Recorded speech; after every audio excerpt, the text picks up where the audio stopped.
Так, ну по традиции обзор прошлого задания. Прошлый раз у вас было задание сверстать такой маленький блок с изображением, да, абзацы с изображением. Как нужно было сделать? Вот здесь, смотрите, я здесь обернул, не то чтобы обернул, просто вставил изображение и рядом какой-то абзац текста. И как я смещал, например, изображение налево, чтобы текст обтекал справа. Как я показывал на уроке, я прописывал изображением атрибут style и свойство float left, да? И то же самое для второго изображения. Ну, здесь как бы особо сложного ничего нет. Просто когда нужно двигать изображение на правый край, на левый край, просто пользуемся свойством float, указываем left либо right. Если мы посмотрим эту разметку в браузере, то вот так выглядит разметка в браузере. В дальнейшем мы более детально будем изучать по расположению элементов в документе, когда мы будем уже изучать CSS, там мы будем более точно управлять размерами, рамками, отступами, да, чтобы, например, текст, как вот здесь, не прилипал к краю изображения, то и это все задается с помощью CSS, и там мы уже более подробно узнаем об этих свойствах. Теперь давайте начнем наш сегодняшний урок. Сегодня мы будем проходить ссылки. Очень важный урок, потому что интернетом делает именно ссылки, да? Потому что через ссылки мы открываем какие-то документы, через ссылки все наши файлы или какие-то HTML-сайты ссылаются друг на друга, или внутри какого-то документа мы можем ссылаться на какие-то разные страницы нашего сайта, а также и на другие сайты. Да? Вот, поэтому я создаю папку Links. И здесь мы будем сегодня учиться вставлять ссылки.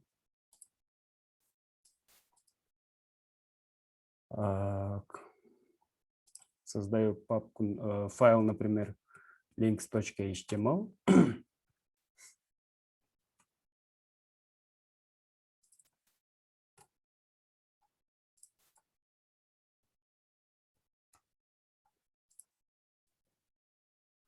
Что такое вообще ссылки? Ссылки – это просто какие-то слова, да, у которых есть специальный адрес, и пользователь, кликая по этим словам, да, их как бы перебрасывает на тот источник, на который ссылается вот ссылка. Да. Вообще ссылки бывают, если так ну, категории брать, то когда в разрезе, например, веб-разработки, ссылки бывают, например, внутренние ссылки.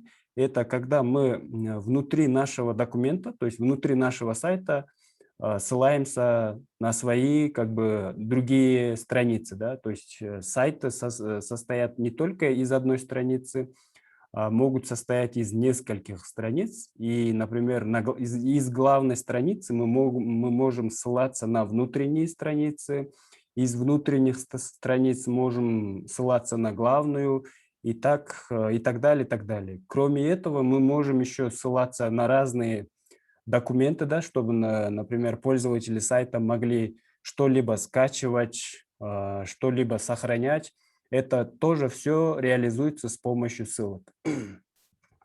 Еще есть внешние ссылки. Это когда мы уже ссылаемся на какие-то другие сайты. То есть, допустим, я создаю свой сайт, и на своем сайте я хочу, например, сделать ссылку на свой Facebook аккаунт. Да? В этом случае я уже создаю внешнюю ссылку. То есть все, что исходит из за пределы нашего сайта, это все внешние ссылки.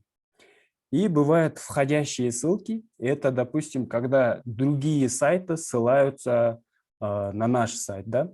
Ну, допустим, мы как опубликовали какую-то статью, и кто-то взял в интернете или, например, в социальных сетях, там, написал о том, что где-то в таком-то сайте есть вот такая-то статья, и приводит ссылку на наш сайт, да, и вот такие ссылки называются внешними ссылками.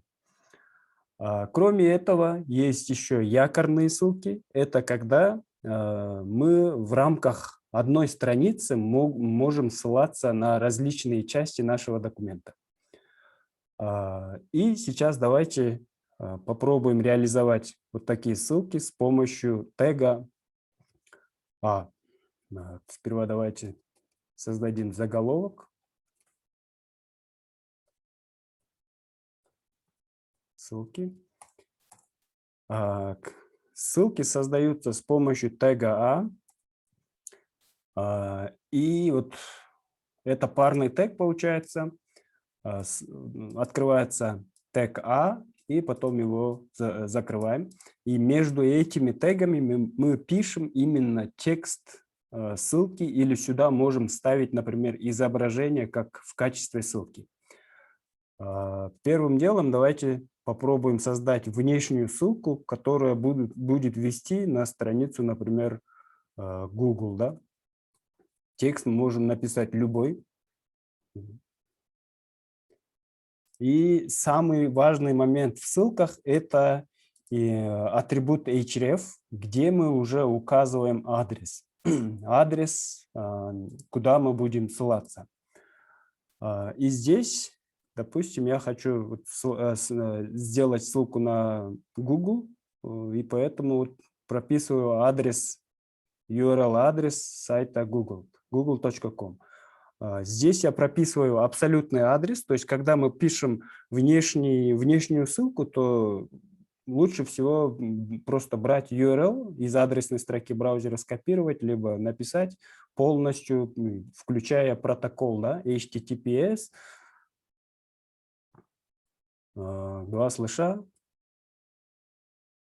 google.com. Вот это и есть URL-адрес.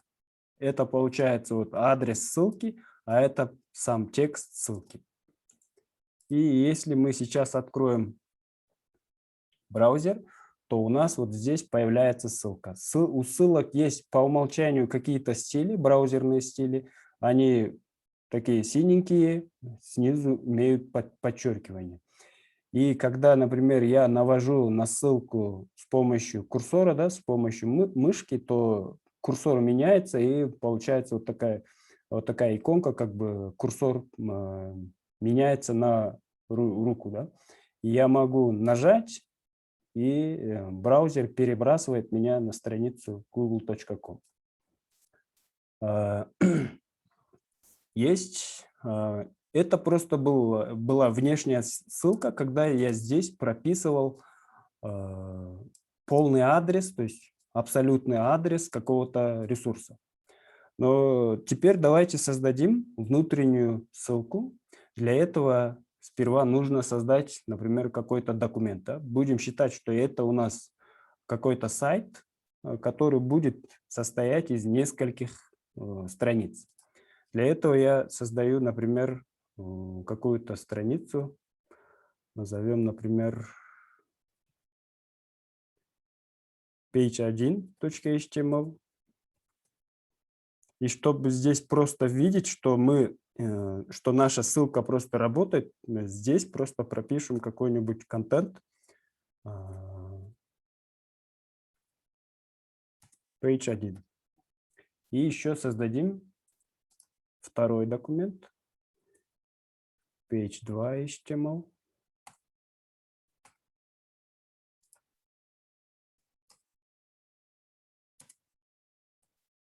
Вот. Теперь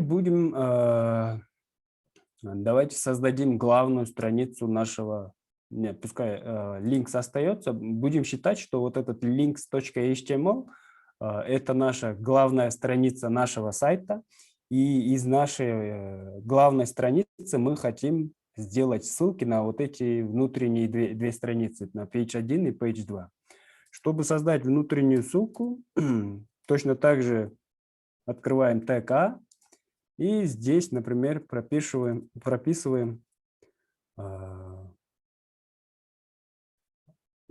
текст ссылки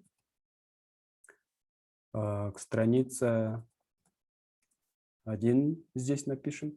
И вот здесь надо прописать путь до этого файла. То есть, чтобы ссылка заработала, в Href нужен источник, да, куда эта ссылка будет вести. В данном случае, когда я пишу внутреннюю ссылку, то ссылка ведет на внутреннюю страницу.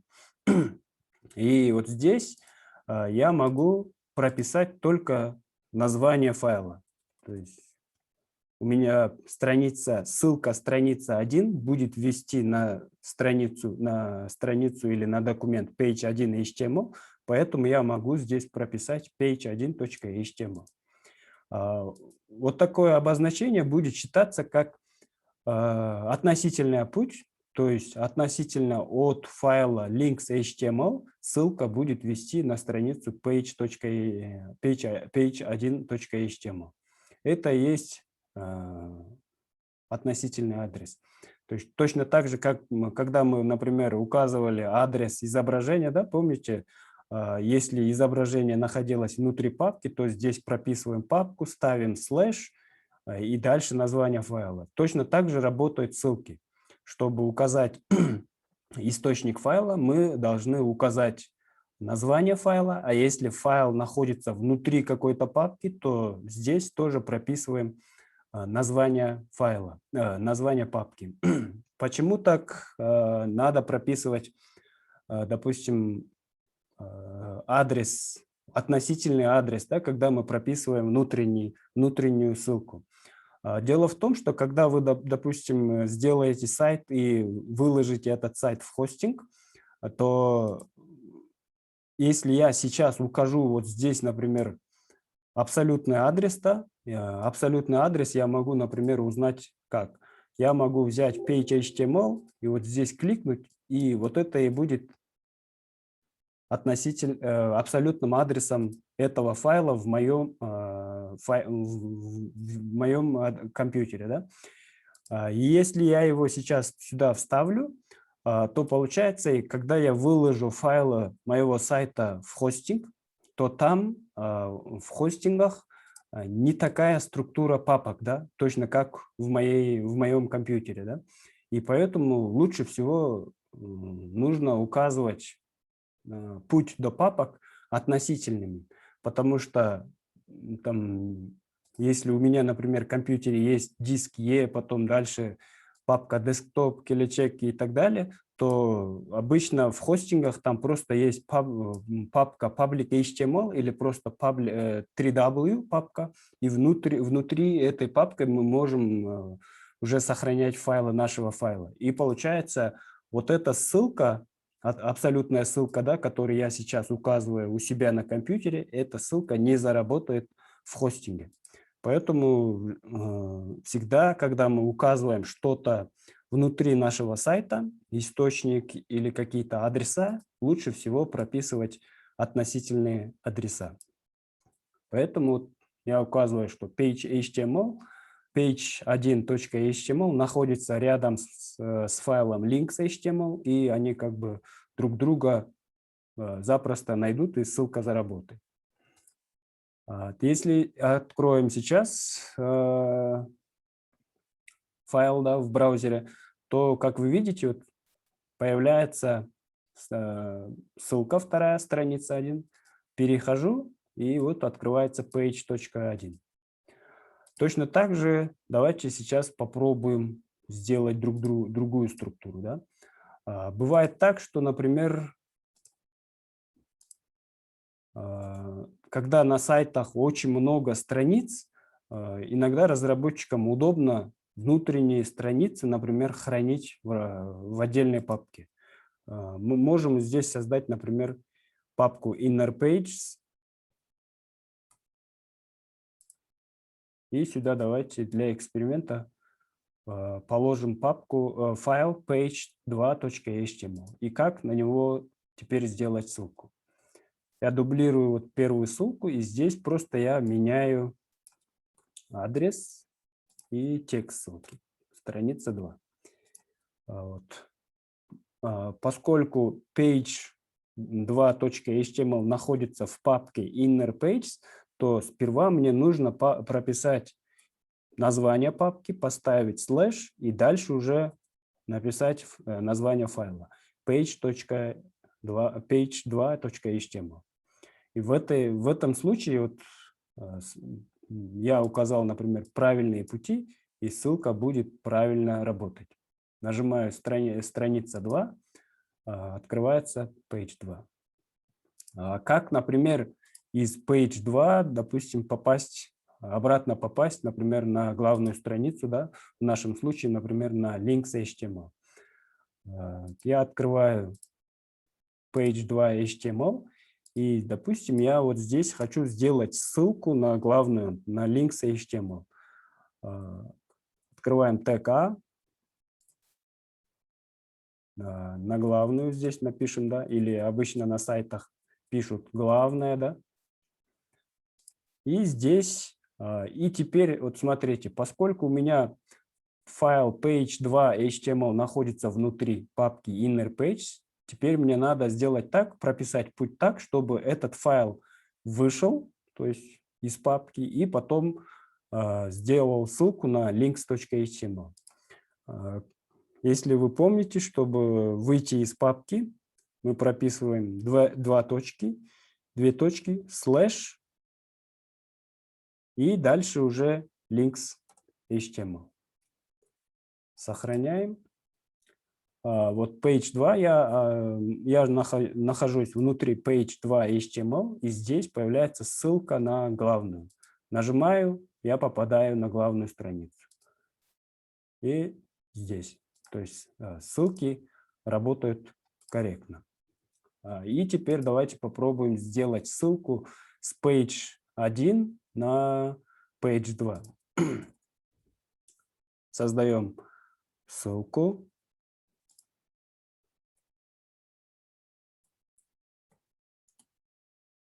Здесь также прописываем адрес. И теперь смотрите, page 1 у меня находится рядом с links.html, поэтому сейчас надо зайти внутрь папки inner pages и потом дальше уже ссылаться на page 2. Поэтому обязательно прописываем название папки inner pages и дальше page 2 HTML. Вот, я захожу в page 1. Из page 1 у меня есть ссылка на page 2. Кликаю сюда, я попадаю на page 2. Вот так организуются ссылки внутри страницы, как бы внутренние ссылки сайта. Так, дальше это были просто как бы внешняя ссылка и внутренние ссылки. Теперь давайте попробуем посмотреть другие виды ссылок. Да? Есть ссылки, которые указывают на электронную почту. То есть бывает на сайтах бывает, например, ссылка, да, напишите нам, вы кликаете, и у пользователя, например, открывается почтовый клиент, сразу подставляется туда адрес сайта, кому нужно написать, и вы просто быстро набираете текст письма, нажимаете «Отправить», и электронное письмо считаете отправлено. Да? Это удобно с точки зрения user experience, да, опыта пользователя. Это дополнительные удобства для пользователя, и многие так и делают. Да? Как делать ссылки, например, на почтовый адрес?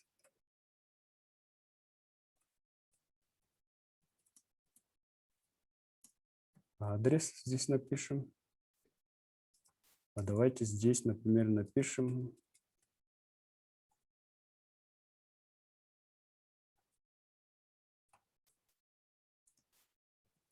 внешняя ссылка. Так, это у нас внутренние ссылки. И вот теперь ссылка на электронный адрес.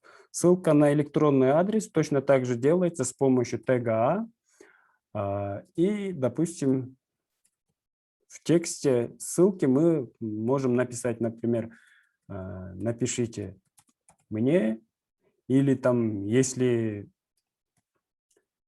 нужно указать, например, электронный адрес, то можем написать, например, электронный адрес, да, куда нужно написать. Тест собачка, например, test.ru. И теперь, вот, чтобы указать ссылку на почтовый адрес, в атрибуте href мы должны прописать адрес, но адрес всегда указывается через вспомогательное такое ключевое слово mail to. Я пишу mail to, ставим знак двоеточия и дальше прописываем тот адрес, да, куда нужно отправить письмо. Вот так выглядит ссылка на почтовый адрес. Если мы откроем сейчас страницу, вот у меня есть test.ru, да? Я кликаю, и у меня, например, сейчас на компьютере установлен почтовый клиент Thunderbird, и браузер автоматически запускает эту программу. И вот здесь, как вы видите, в поле «Кому» сразу браузер подставляет адрес test.ru. Здесь дальше мне просто нужно написать тему, само сообщение письма и нажать кнопку «Отправить».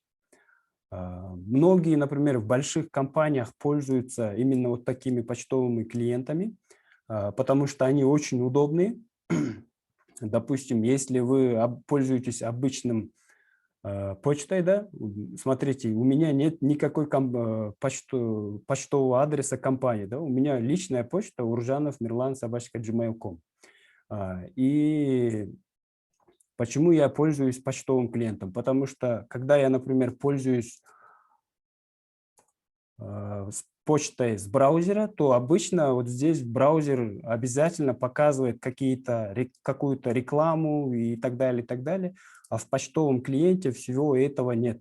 Минималистичный дизайн, ты сразу видишь то, что тебе надо, кому отправить письмо, откуда пришло письмо. И в больших компаниях принято так, что все пользуются почтовыми клиентами.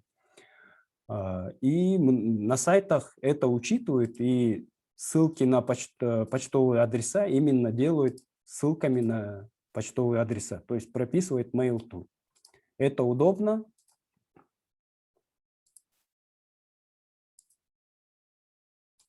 Так, не сохранять. Это удобно с точки зрения нашего отношения к нашим пользователям, да, сайта. Теперь ссылка на телефон. Мы можем еще с недавних времен, у нас появилась возможность делать ссылки на телефон. Это сделано так, что когда, например, пользователь нашего сайта заходит именно с мобильного телефона, то он может нажать на номер телефона или там на ссылку «Позвонить нам», да, и телефон автоматически подскажет, да, не то что подскажет, запустит приложение «Телефон», где уже у пользователя остается только нажать, например, кнопку вызова, и телефон уже начнет звонить на ссылку, на телефон, где вот указан в адресе ссылки. Да? Это тоже удобство для нашего пользователя. И давайте посмотрим, как сделать ссылку, такую ссылку. Ссылка на телефон здесь напишем. Так, ссылка на телефон делается тоже тегом «А». И здесь, например, в тексте я могу написать любой текст, да, «Позвоните мне». Либо могу, например, написать мой номер телефона. Не знаю, там 312.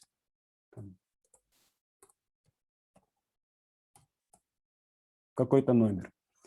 Здесь я в ссылке, если я указываю, например, номер телефона, то пишу номер телефона так, в более удобно читаемом формате. Да? То есть я прописываю 0, там, ставлю дефисы, тире, или там, даже если не ставлю дефисы, то стараюсь сделать так, чтобы, например, пользователю было удобно смотреть на этот номер. Да? То есть если здесь не будет никаких пробелов, прочитать этот номер будет труднее. Если я ставлю какие-то промежуточные какие-то символы, то читать уже более удобно. Вот в таком формате я могу указать ссылку на телефон.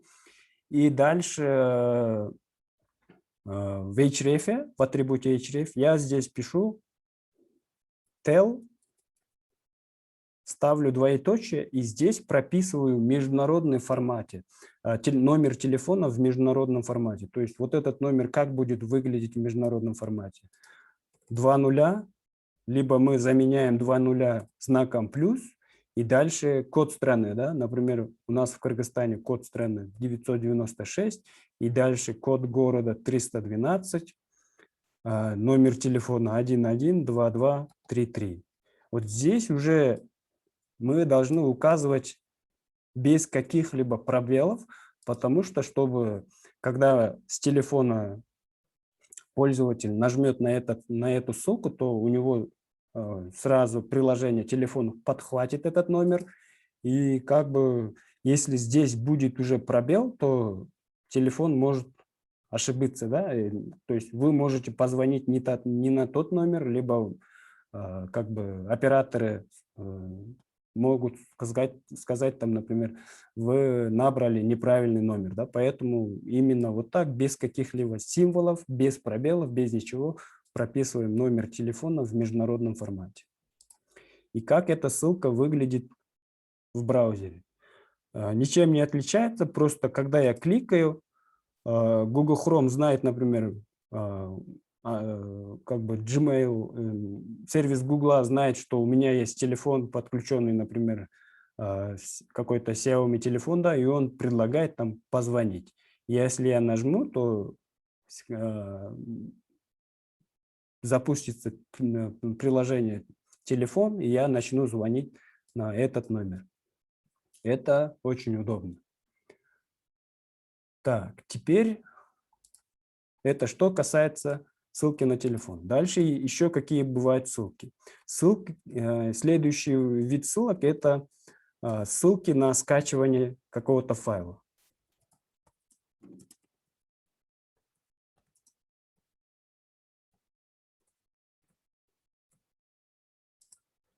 Так, чтобы посмотреть, как мы будем скачивать файл, здесь нужно, например, создать просто какой-то тестовый файл.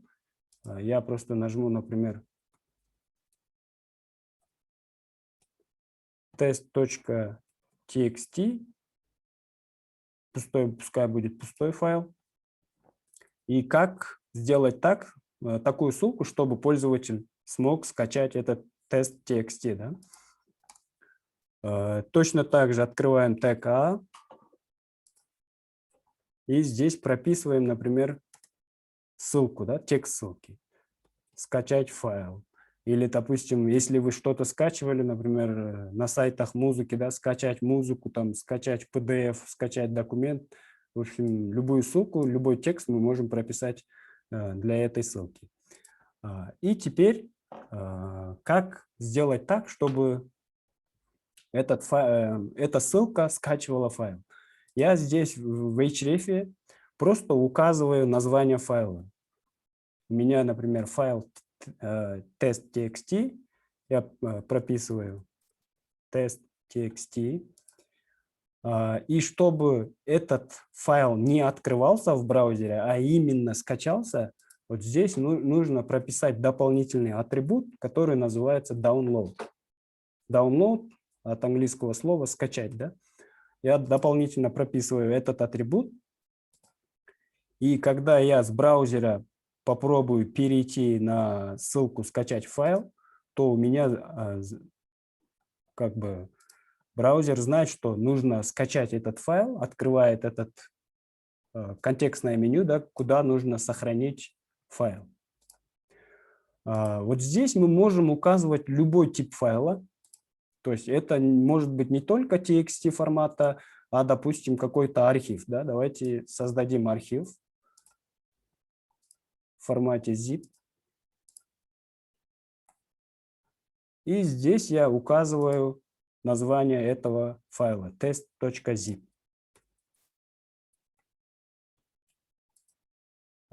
Точно так же мы можем создавать, допустим, файлы там .doc или docx, да, на документы формата для Microsoft Word, или там PDF-документа. Если мы просто не укажем атрибут download, то браузер автоматически попробует открыть этот файл внутри браузера.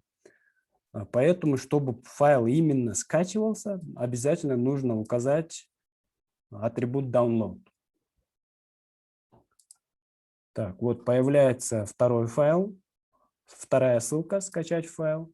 И точно так же открывается контекстное меню, где я могу, контекстное окно, где я могу, модальное окно, где я могу, например, сохранить, да, куда сохранить. Если у вас в браузере стоит просто по умолчанию сохранять в загрузке, он ничего не спросит, вот как здесь, так как у меня, а просто возьмет и скачает файл, и этот файл попадет в папку загрузки. И здесь, смотрите, вот в первом случае у меня вот здесь подставлялся test.txt, а во втором случае у меня здесь пишется test.zip. Да? Браузер знает, что это файл архива. Так, это были ссылки на скачивание файла. И теперь третий вид ссылок, не третий, а последний вид ссылок – это якорные ссылки. Чтобы, например, сделать якорную ссылку, давайте сделаем здесь заголовок.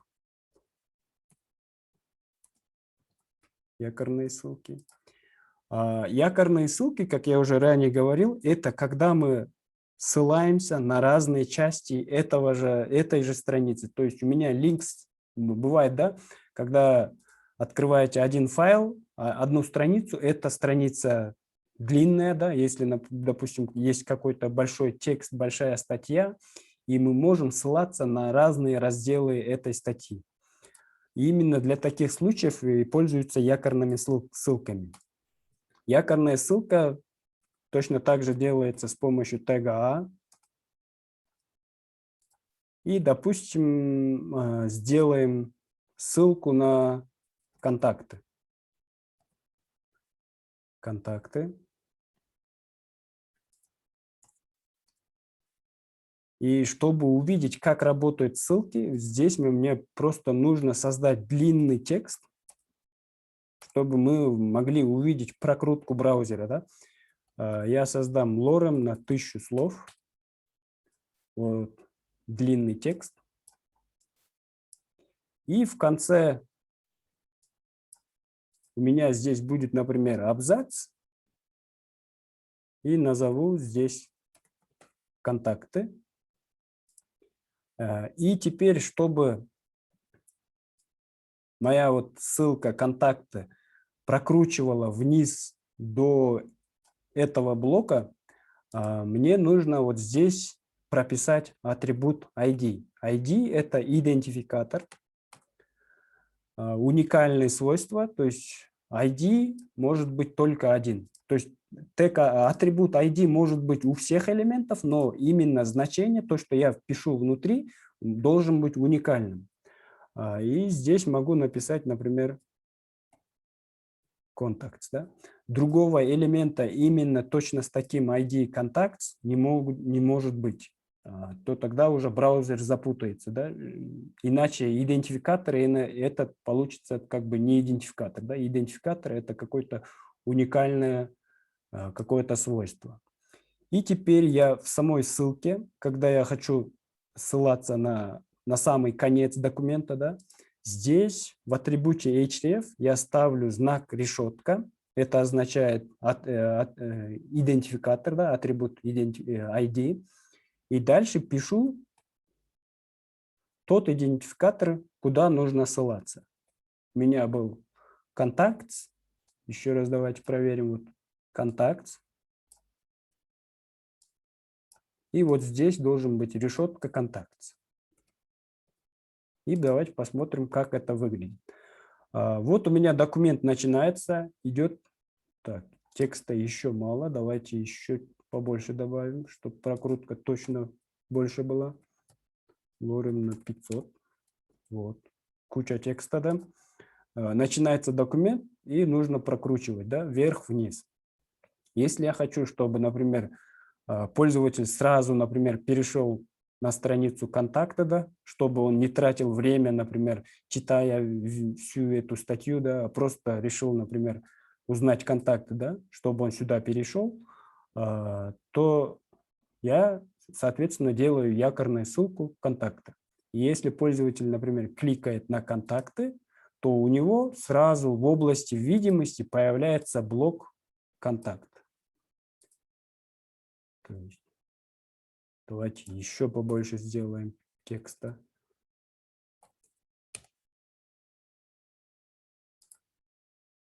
Вот. Длинно, удобно, да. Ну, обычно такие документы делают, когда, например, публикуют длинную статью, и, допустим, будет какие-то ссылки между разделами, да, например, перейти на другой раздел, и так пользователям будет удобно, да, не перекручивать, не прокручивать все, не смотреть все подряд, а сразу можно было бы переходить в нужный документ, да, в нужный раздел сайта. И вот как вы здесь видите, в видимой области здесь появляется вот контакт. Браузер автоматически прокручивает. Так, это был последний тип ссылок. И теперь давайте поговорим про дополнительные атрибуты ссылок. Если я сейчас посмотрю на ссылки, они все открываются в этом окне, да, в этой вкладке. На самом деле, когда большинство веб-разработчиков делают так, что, например, если они ссылаются из одного документа на внешнюю какой-то ресурс, было бы классно, например, чтобы Google открывался не в этом окне, да, а в дополнительном. Пускай вот здесь, например, открылся бы новый таб, и здесь открылся бы страница Google. Таким образом, посетитель моего сайта, у него остался бы открытым мой сайт, а все внешние источники, они открывались бы в новом окне. Это можно реализовать с помощью атрибута target, то есть внутри тега A после href я могу написать target, и у атрибута target есть несколько значений. Это blank, это parent, это self, это top. Parent и top, они редко встречаются, они очень контекстно как бы зависимые свойства. Это когда мы подключаем какие-то iframe и так далее, но в основном пользуются свойствами blank либо self. Чтобы ссылка открывалась в новом окне или в новой вкладке, то здесь нужно прописать атрибут blank. Обязательно сперва надо написать нижнее подчеркивание один раз и blank. И в этом случае вот Google откроется в новой вкладке, в новом окне. Как вы видите, удобно, да, пользователю? То есть мой сайт остался открытым, все внешние ресурсы открываются в другом окне, либо в другой вкладке. Если здесь будет self значение, как раз таки вот это значение self является по умолчанию. То есть значение self говорит о том, что эту страницу надо открывать именно в этом окне, и как бы это поведение как бы по умолчанию. Да? И обычно старайтесь сделать так, чтобы на все внешние ресурсы вы ссылались, чтобы эти ссылки открывались в новом окне. About. Вот. Ну, на этом все про ссылки. дополнительно у вас в Notion я сделал ссылки на разные ресурсы, где вы можете уже более подробно прочитать про теги, да, вообще какие теги есть. Это ресурсы спецификации, то есть именно последняя инстанция, да, где мы можем точно знать, что за теги у нас есть, какие атрибуты они поддерживают, какие нет, какие теги можно вкладывать внутрь, а какие нет, мы можем узнать только в спецификациях либо в справочниках. Спецификации у языка HTML2. Один – это спецификация W3C, то есть это всемирный консорциум, да, World Wide Web Consortium. Это первая ссылка. И вторая спецификация – это спецификация организации WhatWG. Вот эти спецификации, они почти одинаковые, в некоторых местах только чуть-чуть имеется разница. Я, например, пользуюсь обычно вот спецификацией W3C, Всемирного консорциума, и вообще как ориентироваться по этой спецификации. На самом деле это очень длинный такой документ, здесь куча всего. Здесь есть и разделы для разработчиков браузеров, и для программистов, и для веб-разработчиков. Но нам, как веб-разработчикам, не обязательно читать всю вот эту документацию.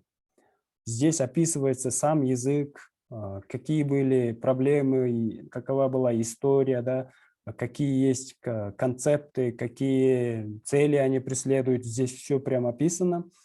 Нам, как просто веб-разработчикам, очень надо прочитать вот главу 4. The Elements of HTML. К сожалению, спецификация только на английском языке. В каком-то году, несколько лет, разработчики пытались перевести эту спецификацию на разные языки, но на самом деле разработка на месте не стоит, и каждый раз что-то меняется, да, и переводить каждый раз было трудно, и по-моему, на этом и все забросили перевод, и все по умолчанию пользуются английским вариантом этой спецификации. Вот раздел 4, и здесь уже описываются сами теги. То есть здесь есть, например, если нас интересует, например, тег body, да, открываем тег body, и здесь уже можем прочитать все, что есть для тега body. То есть к какому категорию относится этот тег, в каком контексте этот тег может быть использован, какие у него есть атрибуты. Да, видите, здесь куча разных глобальных атрибутов, есть специальных атрибутов, есть описание, примеры кодов, да, как правильно его лучше использовать и так далее, и так далее. Вам, как разработчикам, обязательно надо прочитать. Если не знаете английский язык, просто берите отсюда все, копируете, открываем Google Translate.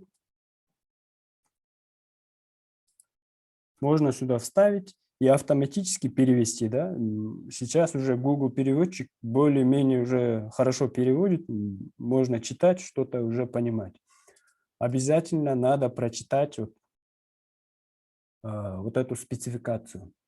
Здесь вы для себя почерпаете очень много знаний, не будете ограничиваться, да, только тем, что мы даем в курсе. Вообще, если изучать язык сам HTML глубоко, то мы можем целый год, например, потратить на изучение прям от корки до корки сам язык HTML. Да? И это даже будет через год HTML что-то поменяется, все равно заново будет что-то, нужно будет изучать. И поэтому для нам, как разработчикам, нужно просто пройтись по всем главам, да, хотя бы там, быстрым темпом прочитать, что есть, что нет, и узнать, да, про спецификацию. Это что касается спецификации V3C. Да? Вот есть спецификация организации ВАТ-ВГ, и здесь почти то же самое. То же самое. Вот есть раздел 4, The Elements of HTML, и здесь точно так же идет список всех тегов, которые существуют, которые рабочие, да, которые внесены в стандарт пятый стандарт языка HTML. На самом деле, если вы заметили, это уже стандарт 5.2. Ведется работа уже над другими стандартами, но по умолчанию они все как бы идут под названием 5, и мы знаем, что это стандарт языка HTML5. Вот.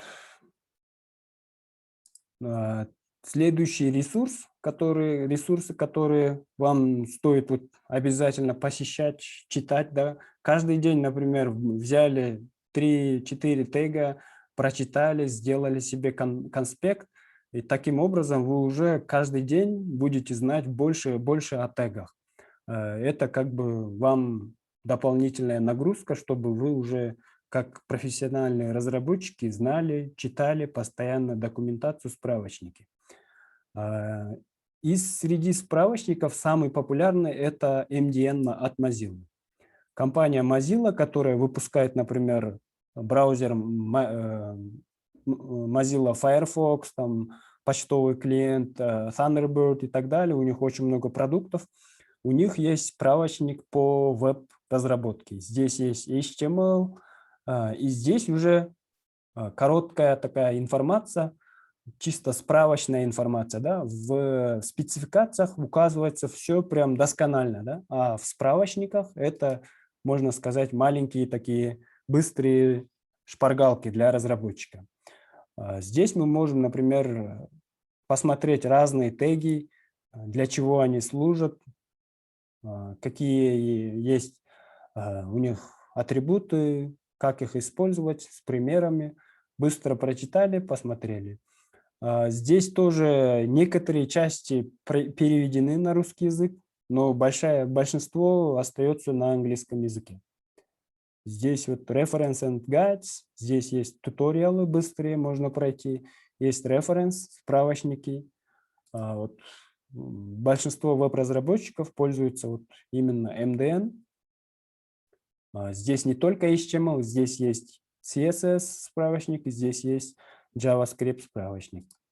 Еще популярный HTML Book.ru, это русскоязычный справочник. Вот здесь, как вы видите, здесь есть описание всех тегов. Да? Можете кликнуть по любому тегу, посмотреть описание, короткое описание, пример, как он используется, и можно сделать вывод, да, можете ли вы себе использовать у себя в разметке этот тег или нет. Вот. Прочитали, посмотрели синтаксис, и дальше уже можно пользоваться, не пользоваться, узнать много. Дальше вот, да, остальные справочники это уже менее популярные. Вот HTML5 CSS.ru тоже неплохой справочник. Здесь тоже все есть. На самом деле в HTML, по-моему, 110, то ли 100 с чем-то тегов. Не все они прям стопроцентно используются. Есть какие-то теги, например, очень редко используются, а какие-то вообще не используются. В каких-то очень специфичных, узкоспециализированных задачах они могут быть использованы, но большинство, наверное, 40-50, ну максимум 60% из этих тегов мы обычно пользуемся для разработок веб-сайта. Ну и остальные справочники точно такие же, как и HTML Book.ru, там Puzzle Web тоже справочник, но он давно уже как бы не обновляется, но какие-то про теги здесь точно можно узнать. Да? Здесь тоже есть справочник HTML, справочник CSS, JavaScript, даже PHP есть. То есть вам обязательно надо посещать каждый день, чтобы вы хорошо знали теги. Обязательно сделайте себе правило хотя бы в день 3-5 тега открыли, посмотрели, почитали, попробовали в практике, да, можете даже вот здесь код скопировать, попробовать у себя, сделать какие-то изменения, посмотреть, что изменилось, а что и не изменилось, что влияет. Вот здесь, видите, есть куча разных дополнительных атрибутов, и есть значения атрибутов, для чего они служат. Вот здесь в справочниках можно более подробно прочитать. Так, на этом наш урок, моя часть завершается. И сейчас, что бы я от вас хотел? Я вам даю 10 минут. Я вам даю сейчас 10 минут. Самостоятельно сделайте 3 ссылки на ваши социальные сети. Не знаю, пускай это будет Facebook, Instagram, еще что-то, да? Любые 3 ссылки на любые внешние ресурсы. Попробуйте сделать ссылку, еще одну ссылку на скачивание файла. Вот 10 минут. Так, сейчас 20:56, 21:06. Я вам предоставлю слово, вы продемонстрируете ваш экран, покажете всем, как вы сделали ссылки эти.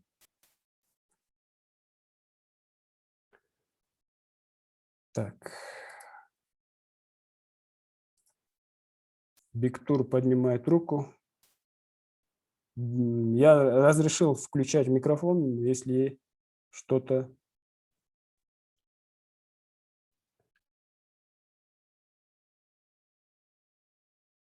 Сейчас я включу компьютер и можно покажу. Хорошо.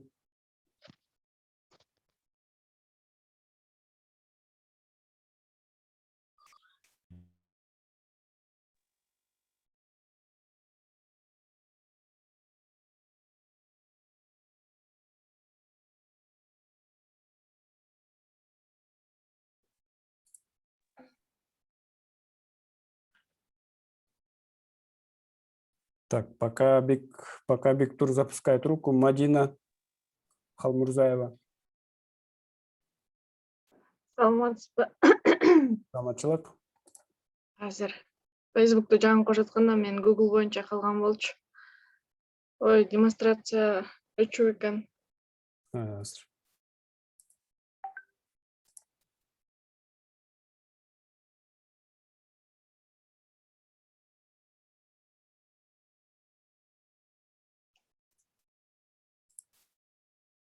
Так, азыр бир минут.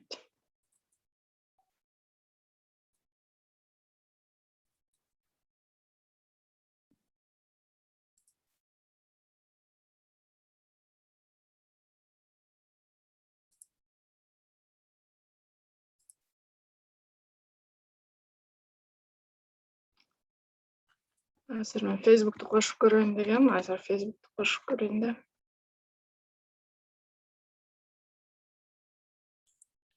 Мирлан ага, салам алейкум. Александр. Группага бөлбөйбүзбү? Группа эмес, өз алдынча эле иштеп көрүшсүнчү. Окей.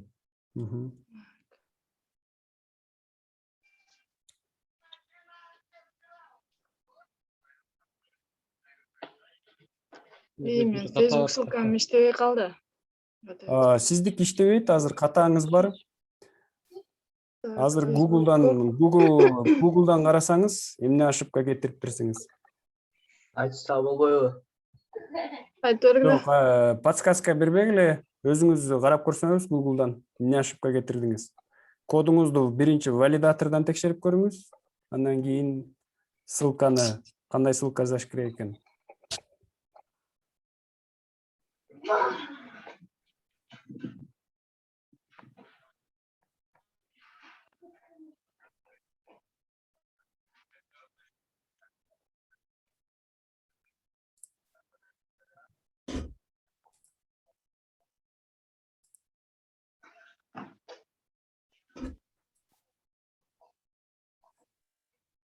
Так.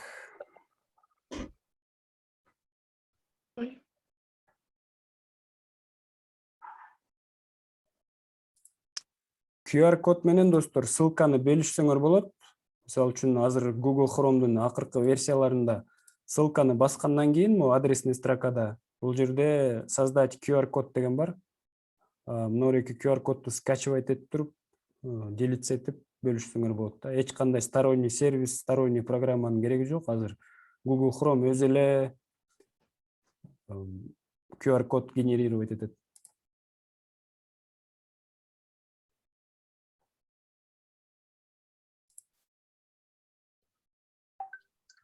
Агай, Мирлан агай, Отам.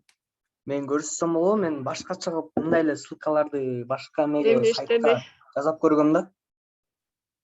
Көрсөтүңүз, көрсөткүлө. Азыр. Мадина сиздики иштеди, э? Көрүнүп жатабы меники? Ооба.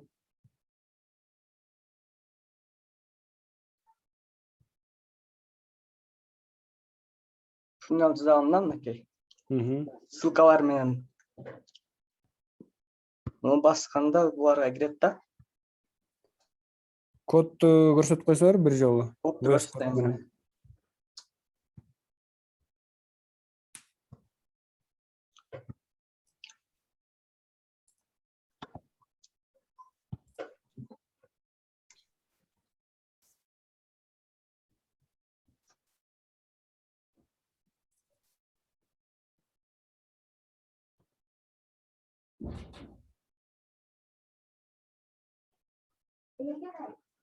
Көрүнүп жатабы? Ооба. Тура эле жазылып турбу мындай? Ооба, туура эле экен. Агай, мен көрсөтүп көрөйүнбү? Так. Мгм. Сэр. Server. Facebook birinchi. Топ, мен топ боюнча калтырыптырмын. Азыр экинчи бланкты колдонуп көрөйүн. Сиздики азыр браузер көрсөтүлбөй эле, эми VS Code деле көрүп атабыз. VS Code көрүнүп атат. Ооба. Демонстрация экрана кылганда экран дегенди выбирать этип койсоңор, самый первый вариант. Ошондо биз бардыгын көрө алабыз да. Эмичи көрүнбөй, көрүнгөн Жок, жокпу? жок. Демонстрацияны токтотуп туруп кайра баштасаңыз. Азыр.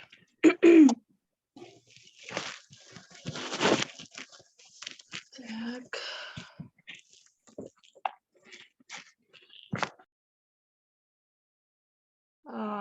Мадина, кечиресиз, сиз демонстрация кылганда, демонстрация муну токтотсоңуз, Ооба, эми көрүндүбү? Ооба. токтотсоңуз муну.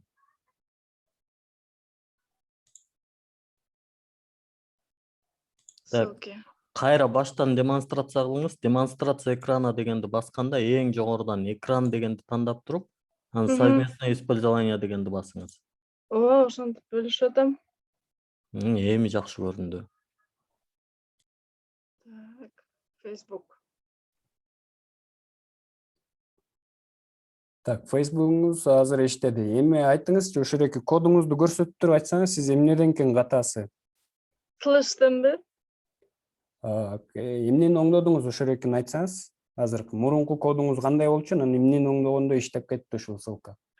HTTP'ни бербей эле Facebook.com боюнча эле калган. Анан таргеттен өзгөрттүм, ошол өзүнүн эле баракчасында калбай, экинчи бир тап ачылыш үчүн бланкты өзгөртүп койдум, башка окно ачылыш үчүн. Негизги катам ал слэштен болчу, HTTP'ден.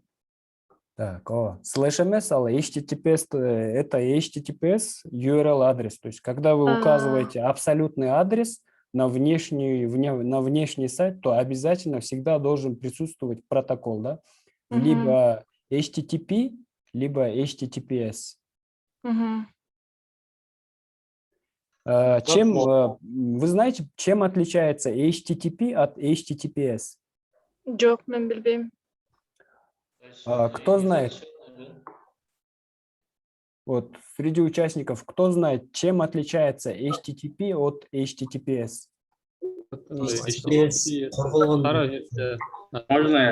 Можно? По одному, друзья. Кто сейчас? Я, Вектор. Ага, хорошо. HTTP TPS это защищенный, а HTTP не защищенный, да? Мгм. Отлично. То есть, а как расшифровывается HTTP? Кто знает? Протокол использует разные порты. Нет, Мгм. это Нет, не знаю. гипертекстовые трансферные протоколы. Используется сертификат защиты специальный. Так. Сейчас кто-то говорил. Я Роберт. Мгм. Да, HTTP это Hypertext Protocol, Hypertext Transfer Protocol, то есть протокол, который Передача э, гипертекста. да, передачи гипертекста. А буква S означает secure, то есть когда мы используем протокол HTTPS, то у нас сайт, как правило, защищен каким-то специальным сертификатом. И эти сертификаты обычно устанавливаются через хостинг.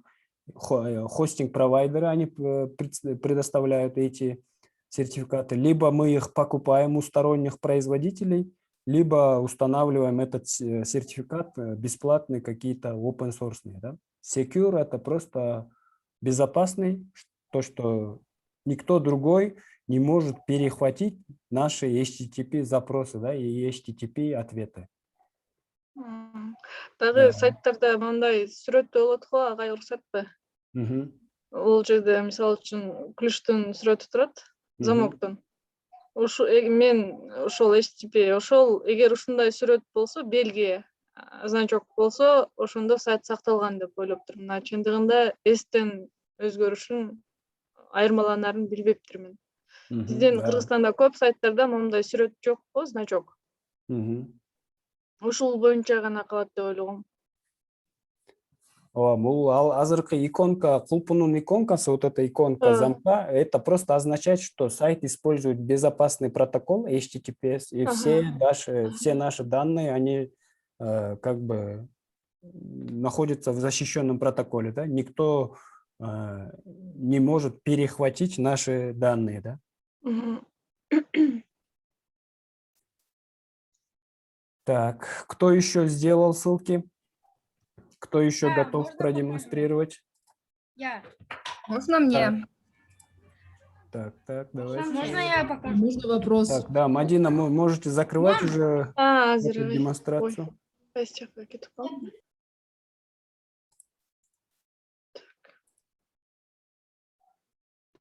Так, все. Я закрыл. Так, кто еще? Можно я? Можно я? Так, Умар, давайте.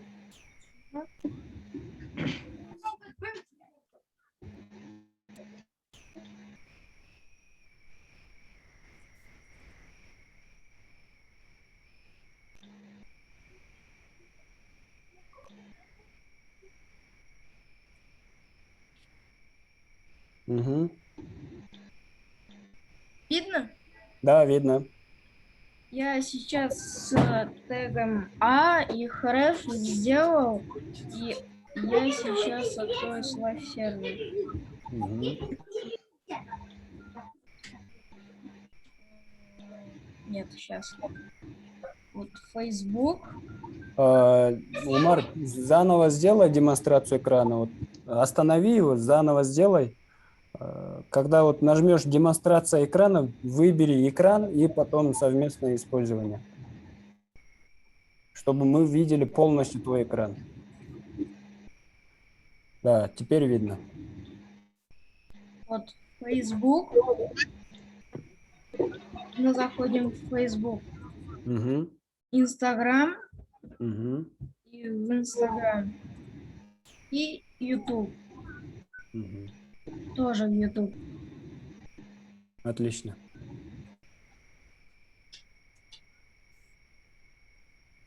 Отлично. Можно мне демонстрацию теперь? Ага. После нее можно я? Так, кто у нас следующий говорил? Нурзат. Нурзат, хорошо.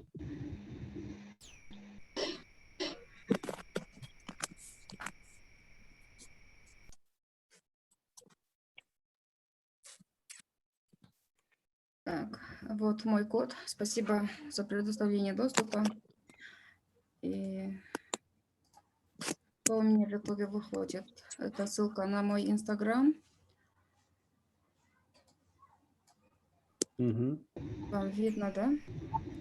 Так, сейчас у меня грузится страница. Вот, на мой Мгм. Инстаграм. Значит, мои контакты, в смысле, можно позвонить, да?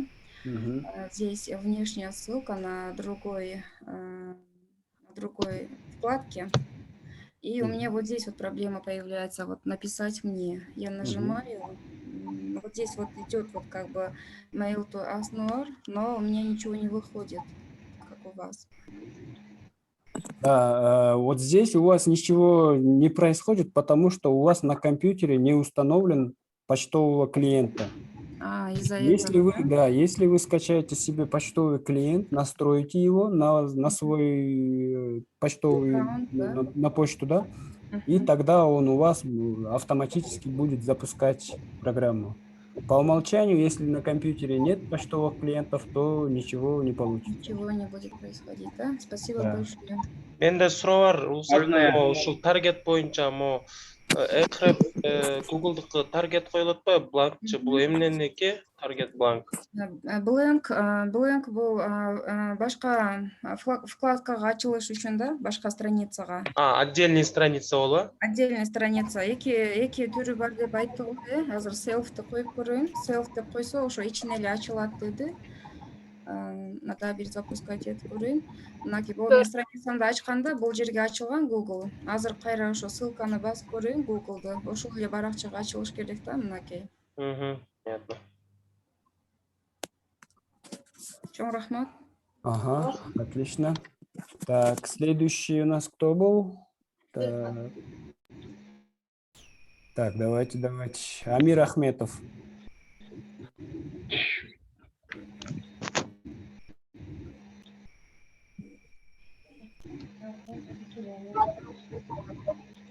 Амир.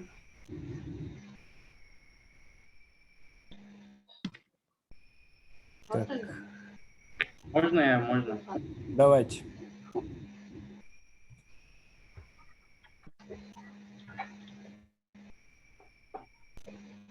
Видно? Так, сейчас запускается. Видно, да? Да, ведь теперь видно. Вот.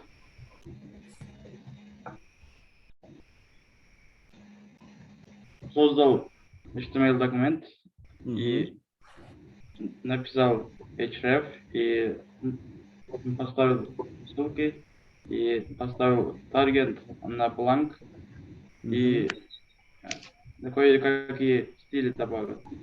Мгм. И Результат как они выглядят? Ага. вот. Facebook, Google, YouTube, Instagram, TikTok. Отлично.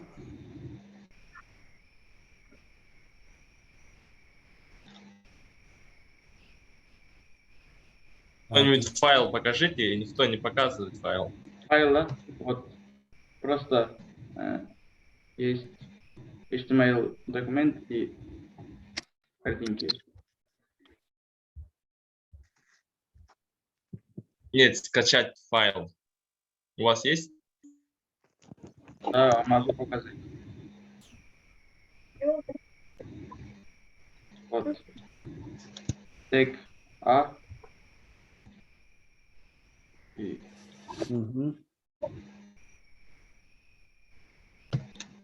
HTML. HTML GPG.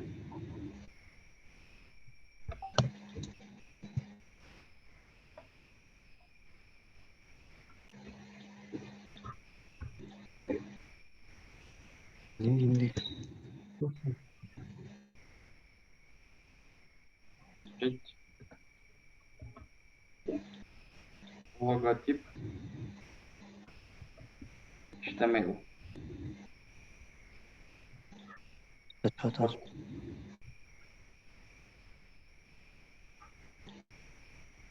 Вот. Так, вы сейчас указывали в файле GPG, а почему у вас сейчас подставляется индекс HTML? Сейчас. Вот посмотрите. В названии файла индекс Я HTML, да? ошибся. Сейчас. Здесь было надпись и лого. Мгм.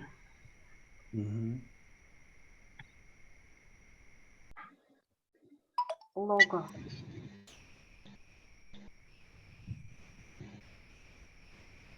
А почему все равно подставляется HTML? Еще А раз у меня посмотрите ваш не код. закрыто. Так, не закрыто.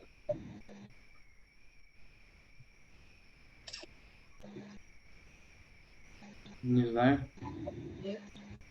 Это прогуглите, друзья. Это вам на домашнее задание. Прогуглите, почему у вас изображение показывается как HTML. Что?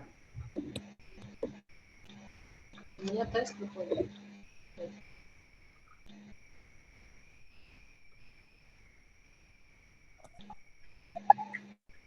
Download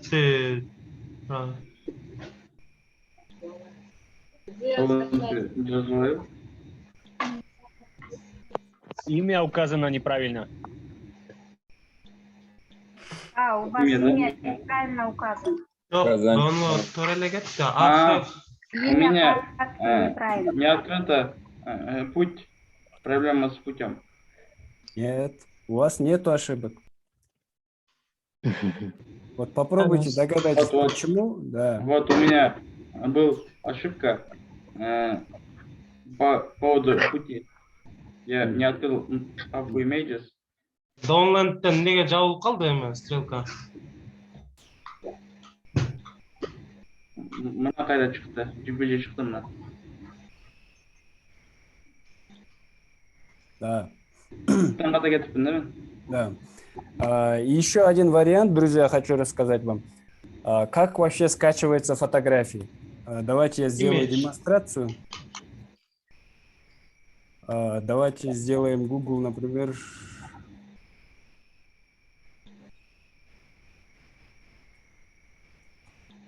Как мы обычно скачиваем, да, картинки? Картинки обычно вот открываются на сайте. И обычно их никто не скачивает, да, чтобы скачать какой-то файл, изображение, мы кликаем правой кнопкой и выбираем, либо открываем в новой вкладке, Да. и потом нажимаем правую кнопку и сохранить картинку как. Это лучший вариант для сохранения картинок. Да. Это вот что касается сохранения, скачивания различных файлов, да, а именно фотографий. Фотографии чуть-чуть по-другому скачиваются. Если вам, допустим, на сайте вы предоставляете фотографии, да, например, продаете фотографии, и вам нужно, чтобы пользователи скачивали фотографию в полном объеме, в полном размере, да, то тогда, вот как сейчас показывали, прописываем адрес изображения, правильный адрес, и дописываем download, и тогда по ссылке пользователь будет скачивать именно этот файл. Либо мы можем положить это изображение внутрь архива, то есть его архивировать, и потом дать пользователям возможность скачать архив. Да? Это как бы другой вариант, еще один вариант. Да, все поняли, спасибо. Так. Ну, друзья, на этом время подходит, да? Всем до новых встреч и всем до свидания. Спасибо большое за урок. Спасибо. Домашнее задание. Домашние задания у вас есть в Notion. Там посмотрите, что вам нужно сделать. Рахмат. Рахмат.